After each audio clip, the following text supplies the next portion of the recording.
लक्ष्य पूरा होगा या नहीं, ये सोचे बिना हमें सिर्फ बेहतर से बेहतर कोशिश करनी चाहिए। महाभारत का प्रसंग जो बताता है कर्मों का फल इंसान के हाथ में नहीं है। किसी भी काम की शुरुआत में ये नहीं सोचना चाहिए कि सफलता मिलेगी या नहीं, लक्ष्य पूरा होगा या नहीं, क्योंकि कर्मों की सफलता या असफलता इंसान के हाथ में नहीं है। महाभारत में श्री कृष्ण ने अर्जुन को यही उपदेश दिया था कि तुम सिर्फ कर्म करो, फल की इच्छा मत करो। जो लोग धर्म के अनुसार कर्म करते हैं उन्हें सफलता जरूर मिलती है। ये बात महाभारत के एक प्रसंग से समझ सकते हैं। श्री कृष्ण ने अर्जुन को समझाया, तुम सिर्फ बेहतर कोशिश करो। दुर्योधन सभी पांडवों को मार देना चाहता था, इसीलिए उसने लाक्षागृह में पांडवों को मारने की योजना बनाई। लाक्षागृह के षड्यंत्र से किसी तरह सभी पांडव बच गए और वेश बदलकर वन में रहने लगे। उस समय राजा द्रुपद ने राजकुमारी द्रौपदी का स्वयंवर आयोजित किया था। इस आयोजन में पांडव में भी ब्राह्मणों के वेश में पहुंच गए। स्वयंवर में श्री कृष्ण भी मौजूद थे और वे ब्राह्मण रूप में सभी पांडवों को पहचान गए। स्वयंवर में शर्त रखी गई थी कि योद्धा को भूमि पर रखे पानी में देखकर छत पर घूम रही मछली की आंख पर निशाना लगाना है। जो योद्धा इस शर्त को पूरी कर देता उससे द्रौपदी का विवाह होना था। जब अर्जुन इस प्रतियोगिता में शामिल होने पहुंचे तो श्री कृष्ण ने उन्हें समझाया कि मछली की आंख में निशाना कैसे लगाना है। श्री कृष्ण ने अर्जुन को पूरी विधि समझा दी। श्री कृष्ण की बातें सुनकर अर्जुन ने कहा कि अगर सब कुछ मुझे ही करना है तो आपकी क्या जरूरत है। श्री कृष्ण बोले कि तुम सिर्फ वह करो जो तुम्हारे वश में है और मैं वह करूंगा जो तुम्हारे वश में नहीं है, यानी मैं हिलते हुए पानी को स्थिर करूंगा ताकि तुम्हें निशाना लगाने में परेशानी न हो। तुम सिर्फ बेहतर से बेहतर करने की कोशिश करो। श्री कृष्ण की बात मानकर अर्जुन ने बेहतर कोशिश की और उसने मछली की आंख में निशाना लगा दिया। इस प्रसंग की सीख यह है कि हमें अच्छी से अच्छी कोशिश करनी चाहिए। कर्म करते समय फल की इच्छा नहीं करनी चाहिए। अगर फल हमारे पक्ष में नहीं आता है तो निराशा का सामना करना पड़ता है। अपना काम पूरी ईमानदारी से करेंगे तो सफलता जरूर मिलती है। भगवान श्री कृष्ण से लीजिए जिंदगी के 6 सबक। इस आलेख को क्यों पढ़े? जीवन के संघर्षों पर क्या सीख है श्री कृष्ण की? शिक्षा के मामले में क्या सबक ले सकते हैं? किस तरह खुद को भविष्य के लिए तैयार करना चाहिए? मन की शांति कितनी जरूरी है? अगर गौर करें तो हम पाएंगे कि भगवान श्री कृष्ण का पूरा जीवन मैनेजमेंट की प्रयोगशाला जैसा है। कुरुक्षेत्र में 2 सेनाओं के बीच खड़े होकर भारी तनाव के समय उन्होंने अर्जुन को जो ज्ञान दिया वह दुनिया में श्रेष्ठतम है। गीता का जन्म हुआ युद्ध के मैदान में 2 सेनाओं के बीच। जीवन की श्रेष्ठतम बातें भारी तनाव और दबाव में ही बाहर निकलती हैं। अगर आप दिमाग को शांत और मन को स्थिर रखने की कोशिश करें तो सबसे बुरी परिस्थितियों में भी अपने लिए कुछ बहुत बेहतरीन निकाल पाएंगे। यही सिखाते हैं कृष्ण। गीता पढ़ने से पहले अगर इसी बात को समझ लिया जाए तो गीता पढ़ना सफल हुआ मानो। श्री कृष्ण का जीवन ऐसी ही बातों से भरा पड़ा है, जरूरत है नजरिए की। उनका जीवन आपके लिए माइथोलॉजी का एक हिस्सा मात्र भी हो सकता है और आपका पूरा जीवन बदल कर रख देने वाला ज्ञान भी। यह हमें तय करना है कि हम उनके जीवन से लेना क्या चाहते हैं। श्री कृष्ण मात्र कथाओं में पढ़े या सुने जाने वाले पात्र नहीं, वह चरित्र और व्यवहार में उतारे जाने वाले देव हैं। वह हमें सीख देते हैं कि कभी अगर आपको जीवन की स्थितियों पर रोना आए तो एक बार श्री कृष्ण की जीवनी पर नजर जरूर डाल लें। रोना बंद कर देंगे आप।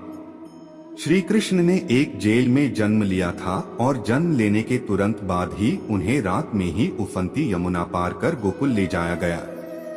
तीसरे दिन ही राक्षसनी पूतना उन्हें मारने आ पहुंची और यहाँ से जो संघर्ष का सिलसिला शुरू हुआ वह देह त्यागने तक बना रहा। भगवान श्री कृष्ण का जीवन कहता है, आप कोई भी हो, संसार में आए हैं तो जब तक जीवन है आपको संघर्ष करना ही होगा।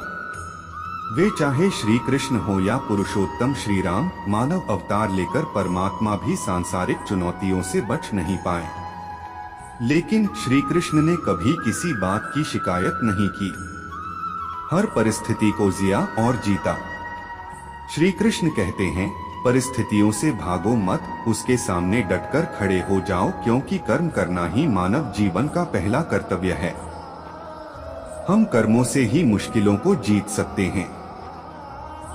हे धनंजय, तू आसक्ति को त्याग कर तथा सिद्धि और असिद्धि में समान बुद्धि वाला होकर योग में स्थित हुआ कर्तव्य कर्मों को कर, समत्व भाव ही योग कहलाता है। दूरेण ह्यवरं कर्म बुद्धि योगात् धनंजय, बुद्धो शरण मनविच कृपनाः फलहेतवः। इस समत्व बुद्धि योग से सकाम कर्म अत्यंत ही निम्न श्रेणी का है। इसलिए हे धनंजय, तू समबुद्धि में ही रक्षा का उपाय ढूंढ, अर्थात बुद्धि योग का ही आश्रय ग्रहण कर, क्योंकि फल के हेतु बनने वाले अत्यंत दीन हैं। बुद्धियुक्तो जहातीह उभे सुकृत दुष्कृते, तस्माद्योगा युज्यस्व योगः कर्मसु कौशलम। संबुद्धियुक्त पुरुष पुण्य और पाप दोनों को इसी लोक में त्याग देता है, अर्थात उनसे मुक्त हो जाता है। इससे तू समत्वरूप योग में लग जा। यह समत्वरूप योग ही कर्मों में कुशलता है, अर्थात कर्म बंधन से छूटने का उपाय है। कर्मजम बुद्धियुक्ता ही फलं त्यक्त्वा मनीषिणः, जन्म बंध विनिर्मुक्ताः पदं गच्छन्ति नामयः। क्योंकि संबुद्धि से युक्त ज्ञानी जन कर्मों से उत्पन्न होने वाले फल को त्याग कर जन्मरूप बंधन से मुक्त हो निर्विकार परम पद को प्राप्त हो जाते हैं। यदा ते मोह कलिलं बुद्धिर्व्यतितृष्यति, तदा गंतासि निर्वेदन श्रोतव्यस्य श्रुतस्य च। जिस काल में तेरी बुद्धि मोहरूप दलदल को भली भांति पार कर जाएगी, उस समय तू सुने हुए और सुनने में आने वाले इस लोक और परलोक संबंधी सभी भोगों से वैराग्य को प्राप्त हो जाएगा। श्रुति विप्रतिपन्ना ते यदा स्थास्यति निश्चला, समाधावचला बुद्धिस्तदा योगम वाप्स्यसि। भांति भांति के वचनों को सुनने से विचलित हुई तेरी बुद्धि जब परमात्मा में अचल और स्थिर ठहर जाएगी, तब तू योग को प्राप्त हो जाएगा, अर्थात तेरा परमात्मा से नित्य संयोग हो जाएगा। अर्जुन उवाच, स्थितप्रज्ञस्य का भाषा समाधिस्थस्य केशव, स्थितधियः की प्रभाषेत किमासीत व्रजेत की। अर्जुन बोले, हे केशव, समाधि में स्थित परमात्मा को प्राप्त हुए स्थिर बुद्धि पुरुष का क्या लक्षण है? वह स्थिर बुद्धि पुरुष कैसे बोलता है, कैसे बैठता है और कैसे चलता है? श्री भगवान उवाच, प्रजहाति यदा कामान सर्वान् पार्थ मनोक्तान्, आत्मनेवात्मना तुष्टः स्थितप्रज्ञस्तदोच्यते। श्री भगवान बोले, हे अर्जुन, जिस काल में यह पुरुष मन में स्थित संपूर्ण कामनाओं को भली भांति त्याग देता है और आत्मा से आत्मा में ही संतुष्ट रहता है, उस काल में वह स्थित प्रज्ञ कहा जाता है। दुःखेष्वनुद्विग्नं नाह सुखेषु वित्तस्पृहः, वीतराग भय क्रोधः स्थित धीर मुनिरुच्यते। दुखों की प्राप्ति होने पर जिसके मन पर उद्वेग नहीं होता, सुखों की प्राप्ति में जो सर्वथा निःस्पृह है तथा जिसके राग भय और क्रोध नष्ट हो गए हैं, ऐसा मुनि स्थिर बुद्धि कहा जाता है। यह सर्वत्रान्भिस्नेहस्तत्तत्प्राप्य शुभाशुभम्, नाभिनंदति न द्वेष्टि तस्य प्रज्ञा प्रतिष्ठिता। जो पुरुष सर्वत्र स्नेह रहित हुआ, उसे शुभ या अशुभ वस्तु को प्राप्त होकर न प्रसन्न होता है और न द्वेष करता है, उसकी बुद्धि स्थिर है। यदा संहर्ते चायं कूर्मोऽग्निः सर्वशः, इंद्रियाणीन्द्रियार्थेभ्यस्तस्य प्रज्ञा प्रतिष्ठिता। और जैसे कछुआ सब ओर से अपने अंगों को समेट लेता है, वैसे ही जब यह पुरुष इंद्रियों के विषयों से इंद्रियों के सब प्रकार से हटा लेता है, तब उसकी बुद्धि स्थिर है, ऐसा समझना चाहिए। विषया विनिवर्तन्ते निराहारस्य देहिनः, रसवर्ज रसोप्यस्य परं दृष्ट्वा निवर्तते। इंद्रियों के द्वारा विषयों को ग्रहण न करने वाले पुरुष के भी केवल विषय तो निवृत्त हो जाते हैं, परंतु उनमें रहने वाली आसक्ति निवृत्त नहीं होती। इस स्थितप्रज्ञ पुरुष की तो आसक्ति भी परमात्मा का साक्षात्कार करके निवृत्त हो जाती है। यत्तो ह्यपि कौन्तेय पुरुषस्य विपश्चितः इंद्रियाणि प्रमाथीनि हरन्ति प्रसभं मनः। हे अर्जुन, आसक्ति का नाश न होने के कारण ये प्रमथन स्वभाव वाली इंद्रियां यत्न करते हुए बुद्धिमान पुरुष के मन को भी बलात् हर लेती हैं। तानि सर्वाणि संयमय युक्त आसीत् मत्परः वशे ही यस्येन्द्रियाणि तस्य प्रज्ञा प्रतिष्ठिता।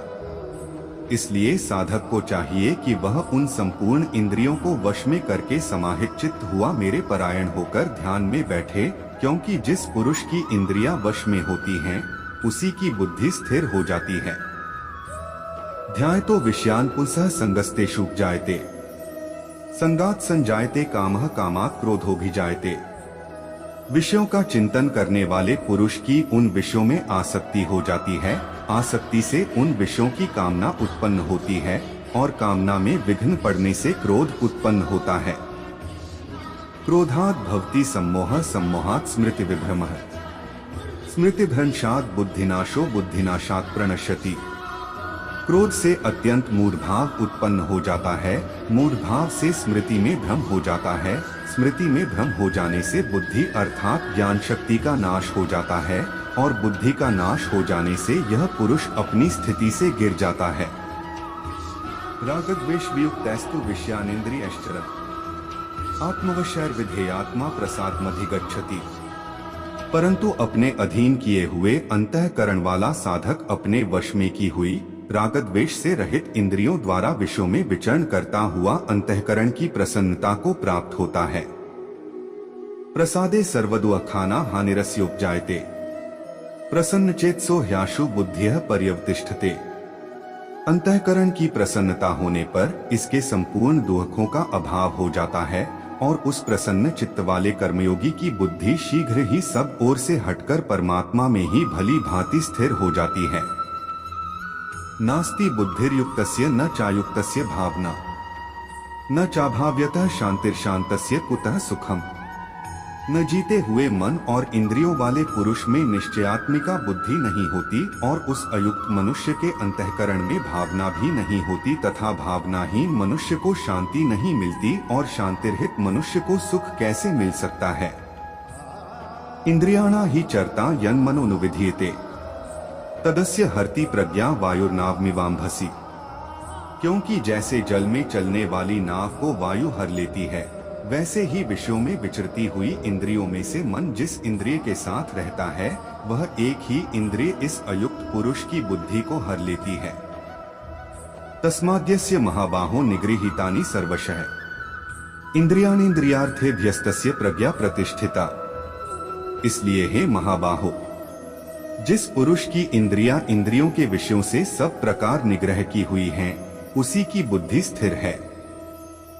या निशा सर्वभूताना तस्या जागर्ति संयमी यस्या जागृति भूतानि सा निशा पश्यतो मुनेः। संपूर्ण प्राणियों के लिए जो रात्रि के समान है, उस नित्य ज्ञान स्वरूप परमानंद की प्राप्ति में स्थित प्रज्ञ योगी जागता है और जिस नाशवान सांसारिक सुख की प्राप्ति में सब प्राणी जागते हैं, परमात्मा के तत्व को जानने वाले मुनि के लिए वह रात्रि के समान है। आपूर्यमानं चल प्रतिष्ठन् समुद्रमापः प्रविशन्ति यद्वत् तद्वत् कामा यं प्रविशन्ति सर्वे स शान्तिमाप्नोति न कामकामी। जैसे नाना नदियों के जल सब ओर से परिपूर्ण अचल प्रतिष्ठा वाले समुद्र में उसको विचलित न करते हुए ही समा जाते हैं, वैसे ही सब भोग जिस स्थित प्रज्ञ पुरुष में किसी प्रकार का विकार उत्पन्न किए बिना ही समा जाते हैं, वही पुरुष परम शांति को प्राप्त होता है, भोगों को चाहने वाला नहीं। विहाय कामान्यः सर्वान् पुमाश्चरति निःस्पृहः निर्ममो निरहंकारः स शांतिं धिगच्छति। जो पुरुष संपूर्ण कामनाओं को त्याग कर ममता रहित, अहंकार रहित और स्पृहा रहित हुआ विचरता है, वही शांति को प्राप्त होता है, अर्थात वह शांति को प्राप्त है।